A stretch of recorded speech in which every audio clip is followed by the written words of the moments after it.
Hola, bienvenidos a Financiero News. En los próximos 30 minutos usted recibirá la mejor información sobre economía, finanzas, negocios e inversiones para que usted pueda tomar buenas decisiones. En esta antesala del Día de las Madres, quiero felicitar a mi madre, mi esposa y a mi hija y a todas las madres de Panamá que tengan un excelente día. Ahora sí, para iniciar, damos paso a nuestros principales titulares. En Marítimo y Logística, crean unidad de inteligencia marítima. En finanzas personales, Simón Navarro nos da consejos para evitar que la época de Navidad consuma sus ahorros. En compliance, José Serrano explica el nuevo ecosistema del compliance en Panamá. Y en Desde el Mercado, José González habla sobre la nueva rebaja de tasa de interés de la Reserva Federal de Estados Unidos. Todas estas informaciones y más en breve en su informativo Financiero News. Iniciamos el programa y en nuestro segmento de finanzas personales, hoy Simón Navarro nos da consejos para evitar que la época de Navidad consuma sus ahorros. Simón, bienvenido a Financiero News. Muchísimas gracias, Orlando. Y hoy vamos a hablar de un tema importantísimo. Y estamos en el mes de diciembre, donde vienen los ahorritos, un año de ahorrar por 11 meses ahorrando, y que no caigas en la Navidad que se coma tus ahorros. Entonces vamos a hablar hoy sobre ese tema. Vamos a ver algunos problemas que hay habitualmente. En el mes de diciembre, el problema importante que hay, que la mayoría de las personas gastan más. Se gastan todos los ahorros de los 11 meses y exceden el gasto normal. Entonces, 11 meses ahorrando y que puedan perderse en 30 días no es rentable. En educación financiera no se hace, así que les voy a explicar por qué no se puede hacer. Y el reto que vamos a tener es proteger lo logrado durante 11 meses. Solución: define presupuesto antes de que inicie diciembre. Separa solo con porcentajes razonables tu ahorro anual. También haz una lista de regalos y cúmplela. Y te recomiendo, el valor está en el gesto, no en el regalo. Entonces, ¿qué es lo que podemos hacer? Tenemos que tener claro que si tú ahorras, por ejemplo, ahorraste $100 mensuales, al año son $1,200, lo recomendable para este mes de diciembre es que utilices el 20% de tu ahorro, o sea, $240 que ahorraste durante 11 meses, lo utilices para los regalos. Recuerda que la Navidad puede disfrutarse sin destruir tu estabilidad financiera. Así que tienes esos datos importantes que te doy en este mes de reflexión, de compartir en familia. Y ya sabes, protege tu educación financiera con Financiero News. Saludos.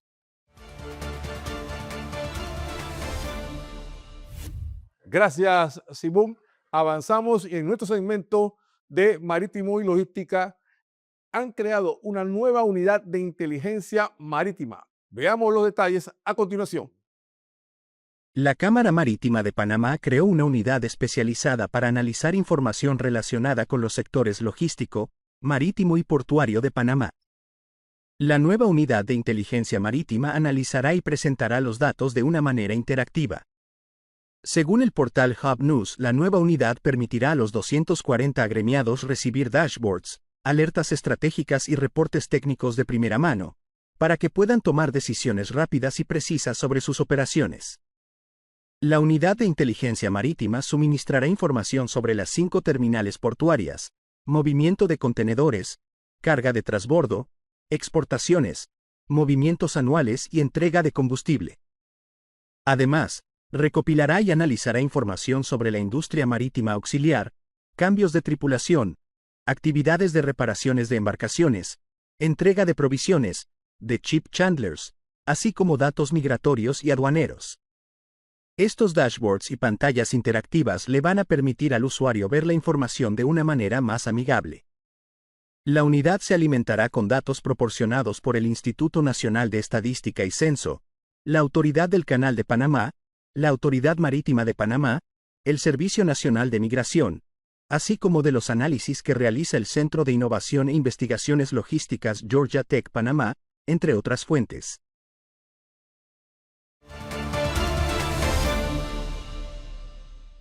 Ahora le presentamos la cifra de la semana.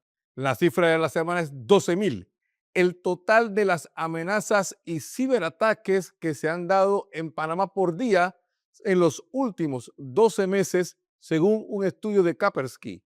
La información indica que las amenazas más comunes detectadas en la región son el adware y los troyanos, especialmente los bancarios. El sector gubernamental es el más atacado en América Latina, concentrando el 41,9% de los incidentes. Con la cifra de la semana, vamos a nuestra primera pausa comercial.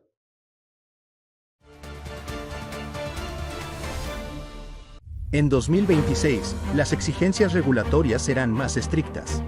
¿Estás preparado? Mi Thinkers presenta el Diplomado Formación de Oficiales, Enlaces y Empresas de Cumplimiento 2026. En este programa aprenderás el marco regulatorio legal de Panamá, normas internacionales e identificarás señales de alerta. Además, desarrollarás un enfoque basado en riesgos, mediante la construcción de matrices de riesgos. Conviértete en el profesional que tu organización necesita.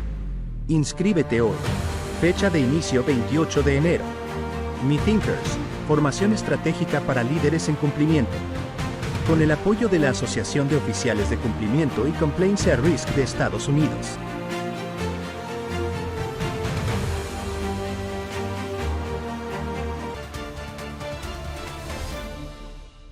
Avanzamos y ahora en nuestro segmento de compliance tenemos con nosotros a José Serrano, quien nos hablará del nuevo ecosistema de compliance en Panamá.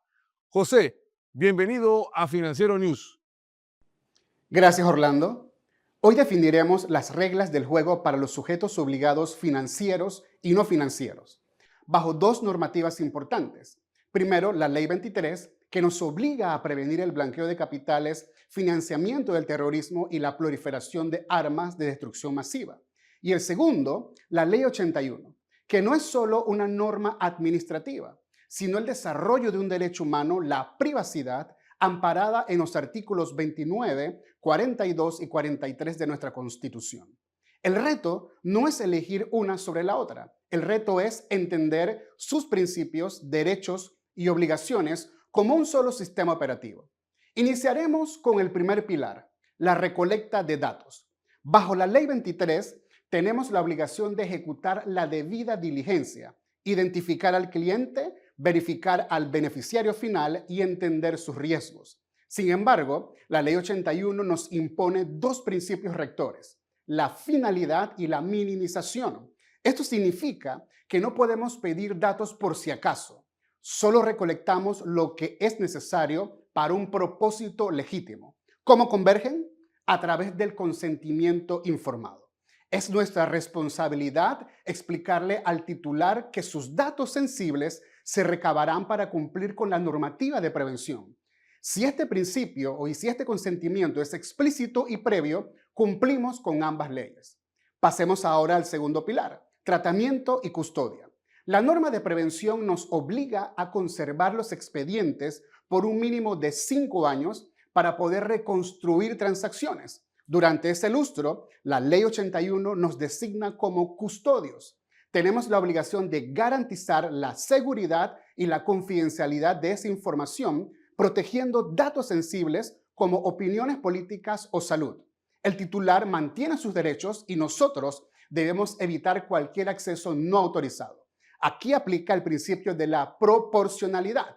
El uso de estos datos para monitoreo de riesgo es válido, pero usar esa misma data para marketing sin permiso adicional sería una violación a la ley.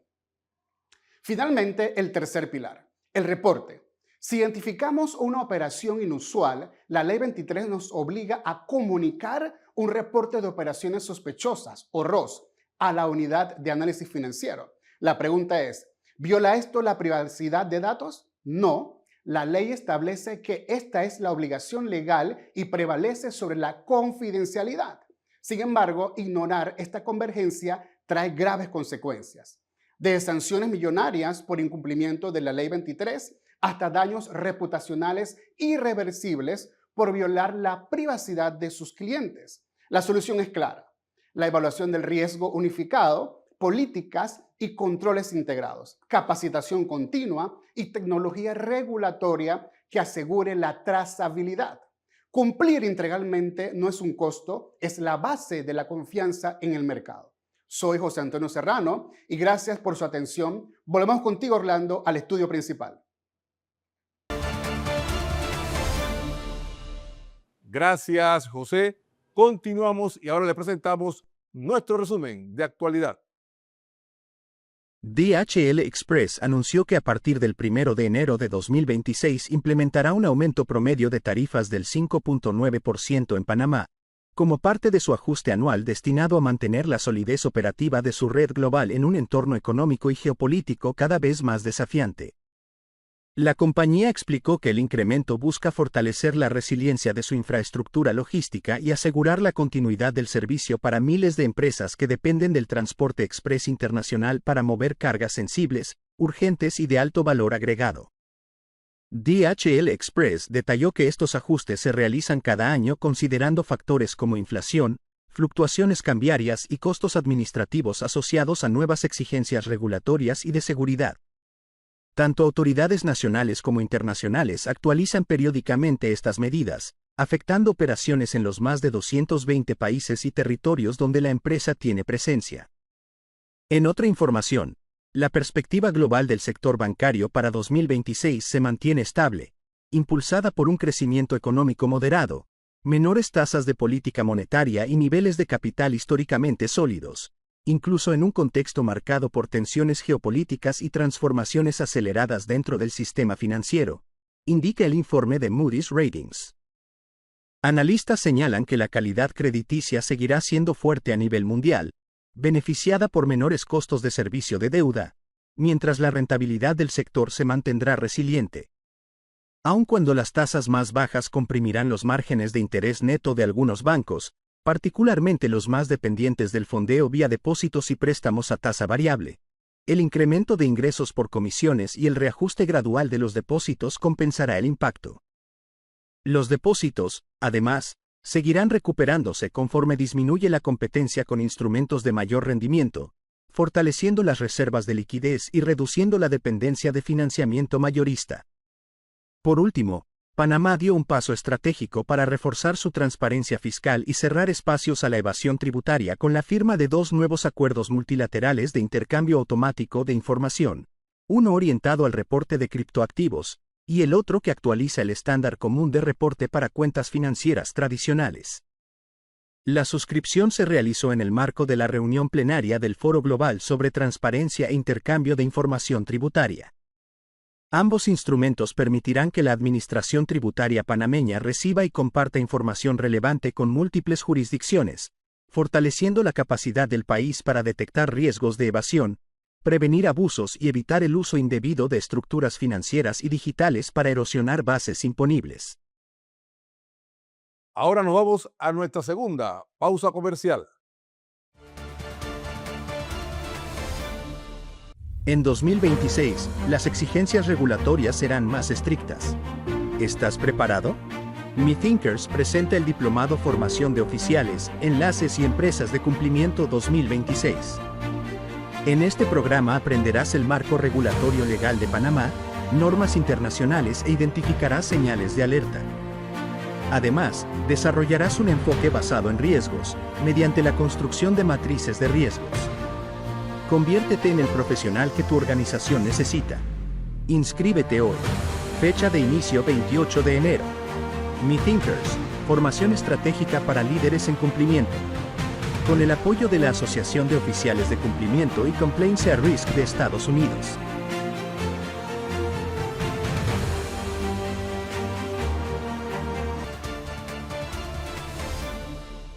Continuamos con nuestro programa y tenemos con nosotros al analista José González para conocer lo que se avecina esta semana en la Reserva Federal de Estados Unidos y una eventual rebaja de tasa de interés. Bienvenido, José, a Financiero News. Encantado, un placer siempre estar con ustedes. Bien, José, vamos a empezar con la primera pregunta. Los mercados están en un sub y baja ante la esperanza de un nuevo recorte de tasa de interés por parte de la Reserva Federal de los Estados Unidos esta semana que viene. ¿Cómo tú ves esta situación? Luego de que el mercado dudara si la Reserva Federal iba a hacer un recorte más en su sesión del 10 de diciembre, el 89% de los operadores piensa que sí viene un último recorte en el año de 25 puntos básicos, lo que está animando los retornos de las acciones, que como mencionabas han sido volátiles. Había cierta duda de los retornos que podían generar las acciones tecnológicas, particularmente las vinculadas a la inteligencia artificial, pero eso se ha ido disipando. Los mercados consideran que desde 1950 diciembre siempre ha sido un mejor mes que noviembre, porque es el mes de cierre de posiciones del año. Por lo general se toman posiciones hasta mediados de diciembre y se cierran los libros para asegurar las ganancias en la medida que se distribuyen beneficios o bonos en el primer trimestre del año siguiente. La perspectiva es que los resultados del último trimestre, que es lo que sigue liderando las cotizaciones y las valoraciones de las acciones, serían positivos, lo cual ha alimentado esta recuperación, que tampoco es extraordinaria, pero es relativa. Los mercados en términos netos se mantienen más o menos estables. Lo que ha llamado la atención esta semana también es la recuperación de Bitcoin, que había bajado de un nivel de $90,000 por Bitcoin, y hoy día recupera esos niveles, pero sigue por debajo de sus récords históricos cercanos a los $120,000. Por otro lado, ¿qué análisis le das a la situación de tensión en Venezuela, las elecciones en Honduras y la guerra entre Ucrania y Rusia? La tensión con Venezuela se viene incrementando en la medida que la administración del presidente Trump declaró cerrado el cielo venezolano hace poco más o menos de una semana, excediendo su autoridad, porque nadie puede cerrar el espacio aéreo ajeno. Una advertencia de la Autoridad Federal de Aviación norteamericana de que volar sobre Venezuela implicaba ciertos riesgos en esta circunstancia. Hay que recordar que el 7% de la Armada norteamericana está en las costas del Caribe, incluyendo el portaaviones Gerald Ford, que es el más grande que tiene la Marina de los Estados Unidos. En reuniones de gabinete esta semana, el presidente ha señalado que están considerando iniciar acciones en tierra pronto, en la medida que hubo una llamada telefónica entre el presidente Trump y el presidente Maduro, revelada por el New York Times y ya confirmada por la administración, con distintas versiones de quién dijo qué, pero la versión de los Estados Unidos es que se le dio un ultimátum a Maduro y que Maduro pidió salvoconducto para él y su familia, y 100 de los miembros del régimen, el proceso venezolano, con salidas en lo que se discute en la prensa norteamericana a Cuba, Turquía o Rusia. Sin embargo, desde Caracas se niega tal posición y se afirma que lo que se planteó es una negociación por una transición democrática en Venezuela similar a los acuerdos de Qatar que el gobierno en Caracas violó en la elección del 28 de julio. Lo cierto es que la tensión se mantiene y o bien escala y hay ataques en tierra de parte de los Estados Unidos, todo el mundo descarta una invasión, o baja la tensión y continúa la diplomacia. No queda claro, con la administración Trump es difícil pronosticar comportamientos, pero la tensión ha seguido en incremento esta semana. Por otro lado, como mencionabas, la elección de Honduras le resta otro aliado al régimen en Caracas, que ha perdido los aliados que tenían Argentina, Bolivia y Ecuador, y en el Caribe, y queda cada vez más aislada. La siguiente movida de pieza corresponde a la administración Trump en términos de escalar el conflicto, como lo ha señalado. La administración Trump ha hecho una oferta a Ucrania para un acuerdo de paz entre Ucrania y Rusia que favorece la agenda rusa, ante la cual Ucrania ha rechazado la oferta. Sin embargo, no la ha negado completamente. Los enviados del presidente Trump, el enviado especial Witkoff, que es el encargado de la crisis en Ucrania, está en Moscú esta semana, acompañado del hijo del presidente y su yerno, tratando de llegar a acuerdos con Putin.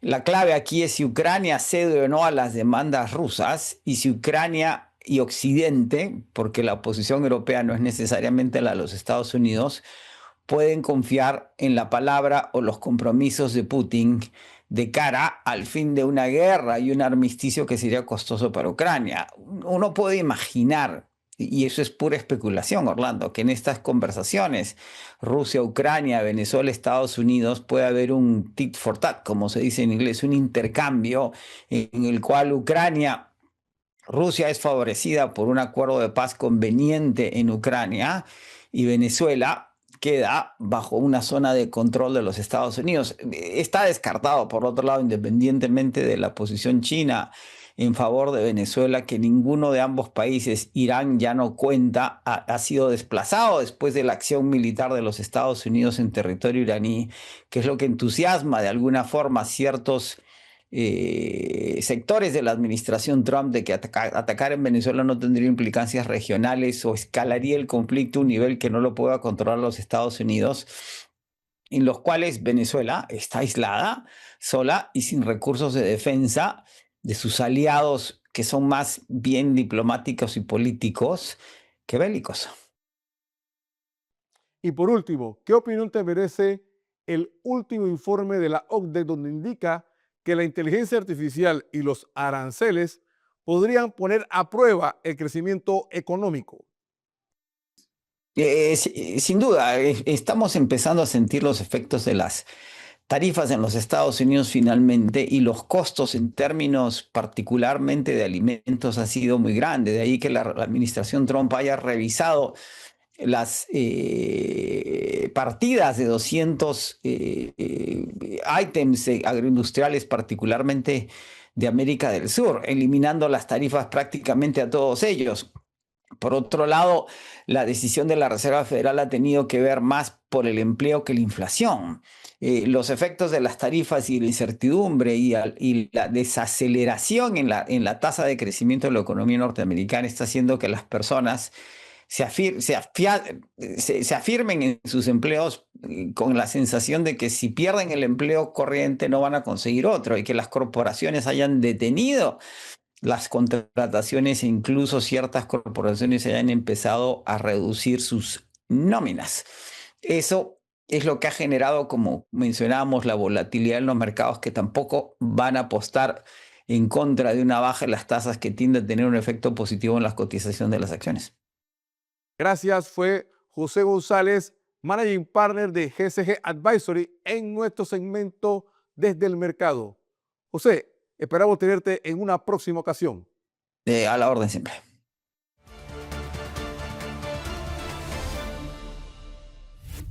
Y en nuestro segmento de tecnología tenemos que los semiconductores alcanzarán un valor aproximado de $1 billón. Veamos a continuación la información. De 2024 a 2030, la industria de semiconductores podría canalizar más de $1.5 billones hacia nuevas fábricas, impulsada por decisiones de inversión territoriales. El informe Semiconductor and Beyond 2026 de PwC indica que esta cifra excede lo invertido en 20 años y se sustenta en un análisis de oferta y demanda. El aumento en las cargas de trabajo de inteligencia artificial está generando una mayor demanda de semiconductores en centros de datos, como aceleradores de inteligencia artificial y memorias de alto ancho de banda, lo que contribuirá al crecimiento esperado del mercado global de servidores a más de $300.000 millones en 2030. Para 2030, el segmento de servidores y redes se consolidará como el principal mercado. Se estima que los aceleradores de inteligencia artificial en centros de datos aumentarán su participación en los ingresos hasta alcanzar cerca del 50% del total. La industria automotriz será el segundo sector de mayor crecimiento, con una tasa anual del 10.7%, impulsada por vehículos eléctricos y conducción autónoma. Para 2030, los autos híbridos y eléctricos representarán el 50% de las ventas y los semiconductores de potencia más del 50% del costo total. El sector de electrodomésticos crecerá 5.6%, mientras que robots personales aumentará el 12.9%. El informe proyecta 5 tecnologías transformadoras que marcarán el rumbo del mercado de semiconductores en el largo plazo: inteligencia artificial avanzada, robótica autónoma, tecnología sin conductor, computación cuántica y sistemas ciberfísicos inteligentes. El futuro de los semiconductores no dependerá únicamente de la innovación tecnológica, sino también de la capacidad para anticipar tendencias y cerrar brechas críticas de talento.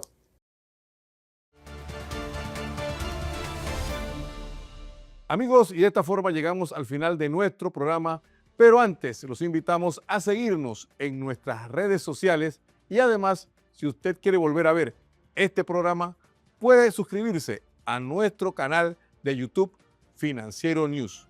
Les invitamos a una próxima edición con la mejor información sobre economía, finanzas, negocios e inversión para que usted pueda tomar buenas decisiones.